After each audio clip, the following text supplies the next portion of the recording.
সামনের মঙ্গলবার আমাদের বাড়ির অন্নপূর্ণা পুজো। বাড়ির পুজো বলে কথা, শপিং তো করতেই হবে। তাই সবাই মিলে বেরিয়ে পড়েছি কিছু কেনাকাটার জন্য। ফার্স্টে মেল সেকশানে গিয়ে কিছু ড্রেস দেখলাম, দেন সেখান থেকে ওপরে গিয়ে লেডিস সেকশানে গিয়ে কিছু কুর্তি দেখছিলাম। দেন এগুলো ধরে ধরে দেখছিলাম কেমন লাগে। তারপর ট্রায়াল রুমে গিয়ে একটা একটা করে পরে চেক করে নিচ্ছিলাম যে সব ঠিকঠাক আছে কি। প্রথমের দুটোই নিয়েছিলাম আর শেষে যেটা পরেছি ওটা কিন্তু নিইনি, ওটা জাস্ট পরে দেখছিলাম কেমন লাগে। দেন তারপর ট্রায়াল রুম থেকে বেরিয়ে আরও এইখানে দেখছিলাম আর নতুন কী কালেকশান আছে।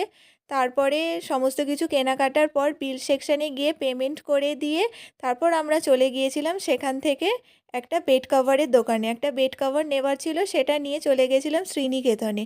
এটা চুঁচুড়া ব্রাঞ্চ। এখান থেকে বৌদি একটা শাড়ি নেবে, সেই জন্য কিছু শাড়ি খুলে খুলে দেখছিলাম। এখানকার কালেকশানগুলো খুবই ভালো, সব রেঞ্জে সমস্ত রকমেরই শাড়ি পাওয়া যায়। তারপর একটা শাড়ি পছন্দ করে বাড়ি চলে এলাম। বাই।